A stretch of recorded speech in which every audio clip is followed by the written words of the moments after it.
Hello and welcome to today's EMEA shipping panel hosted by the International Bunkering Industry Association.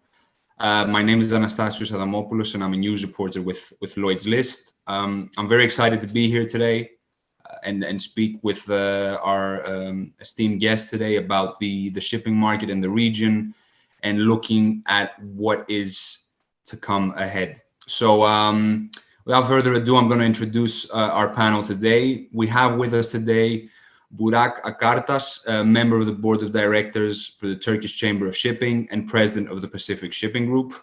We have Charlotte Bucchioni, associate editor of S&P Global Platts. We have Peter Sand, chief shipping analyst of BIMCO. We have Bob Sanguinetti, chief executive officer of the UK Chamber of Shipping. And we have Bahadir Tonguç, general manager of Supramax Shipping Istanbul and chairman of the Institute of Chartered Shipbrokers of the Turkey Development Branch. I want to thank you all for being here today. I know it's a very busy time, so I appreciate the time you're giving everyone. And I think today, of course, unavoidably part of our discussion will be about the pandemic and the impact it has had and potentially the impacts it will continue to have. But I also want to discuss some more longer-term trends like decarbonization and increased regulation. So Burak, I'm going to start with you. And given your good overview of the market, I was wondering what effects you have seen the COVID-19 pandemic having on the maritime industry thus far, and what effects do you expect it will have on the short and medium-term future of the industry? Okay, thank you very much for the question, Anastasios. So approximately, I just want to start with some brief information. Approximately 80% of global trade is transported by commercial shipping.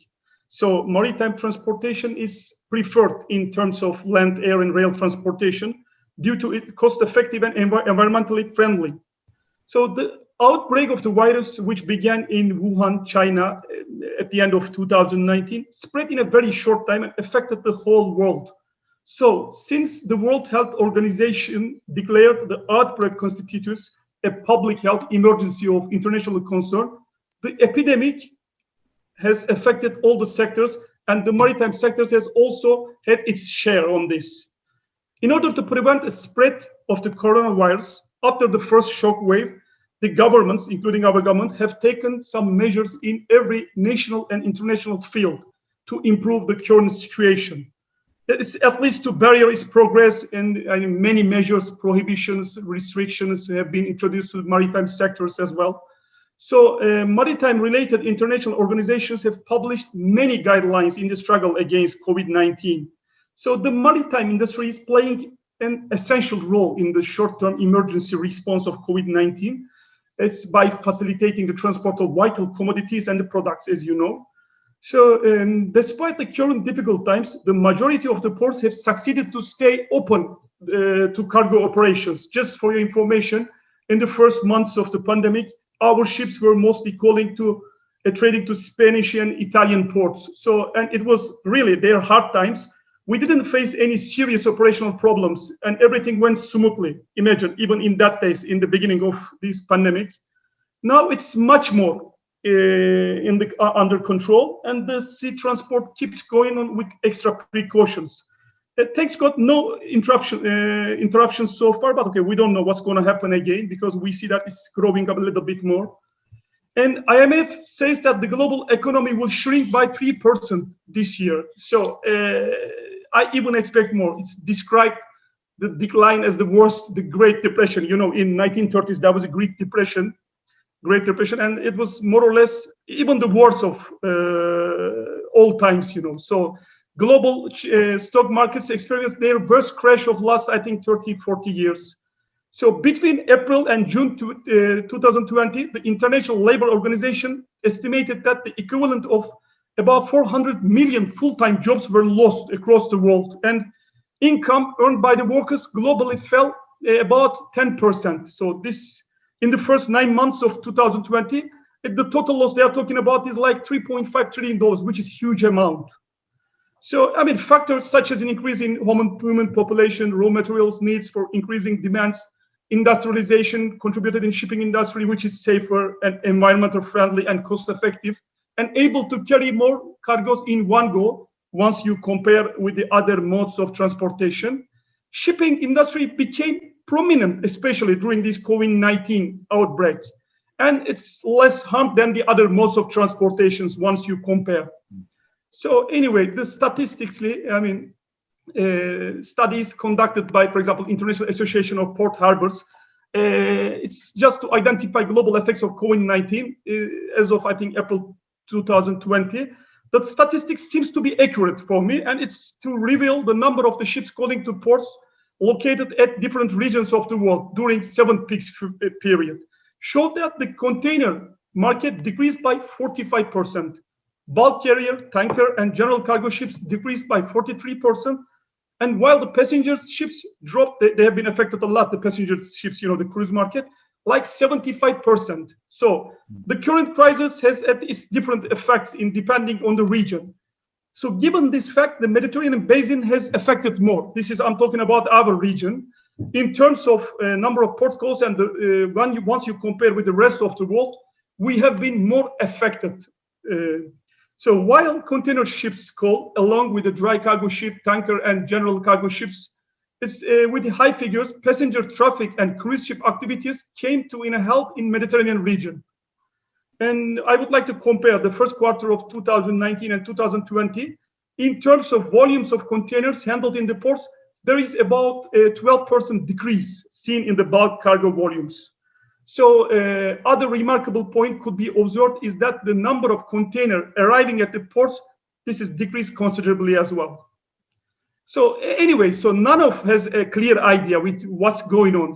As our generation is first time experiencing such a pandemic, but I think it's related with the vaccine. So I hope the vaccine will come very soon and the pandemic will be under control. Otherwise, we are talking for nothing.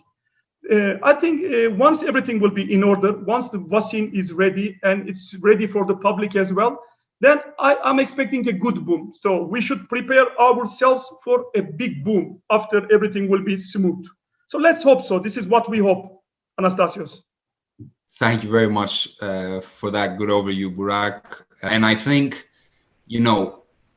it's in a way, so one of the things you mentioned towards the end is about the question around, the carbon footprint and whether, what generally in terms of ultimate goals, how we should be thinking around these technologies and these fuels. And I think it ties in with the longer term trend that we're now facing in the industry, which is this pressure to decarbonize.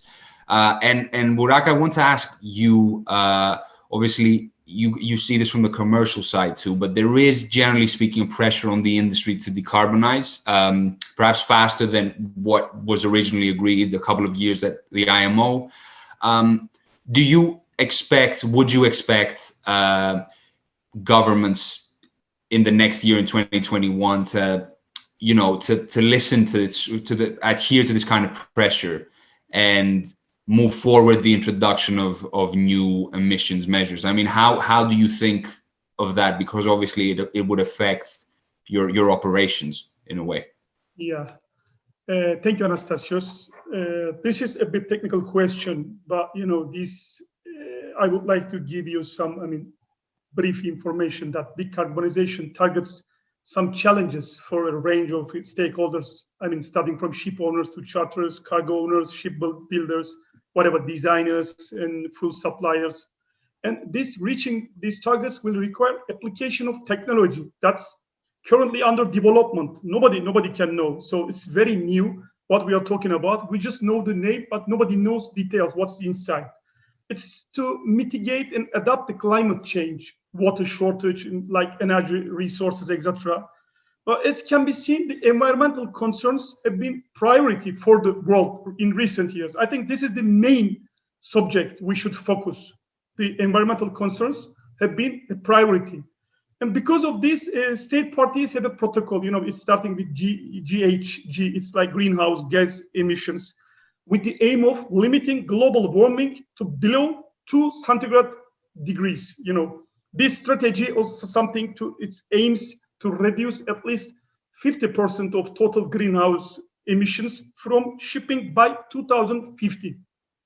So the key to achieving reduction of emission is developing, maturing, scaling up solutions to a level where, of course, the cost is acceptable. Regulations should be supplemented by other policy measures to drive technology development and emission reductions. So while at the same time ensuring the ship activity is not restricted. So I know about this, Mr. Kitak Lim, the General Secretary of IMO, he mentioned before that IMO is stepping up its efforts to act as a global forum in zero carbon marine fuels, bringing together interested stakeholders from public and private sectors. And also it's like private and development banks, other potential donors around the world, everybody is sacrificing for this. And the IMO, under the umbrella of IMO, the organization, I mentioned before, has a set target of at least 50% reduction in the sector's total greenhouse gas emissions by 2050. So it aims to achieve complete decarbonization in a short period of time. So in accordance with these targets and regulations, it's anticipated that additional measures will be implemented to reduce carbon emissions in the maritime industry also, and green technology studies will accelerate. So, Anastasios, we will wait and see the developments during the years, and hope all of us will be alive in 2050 to see what's going on. So this is what I can tell you now for the moment. Definitely. Thank you, Burak. Well, with that, I want to thank you all for today's discussion, and we are now going to move to the live Q&A session where we're going to take some questions from the audience.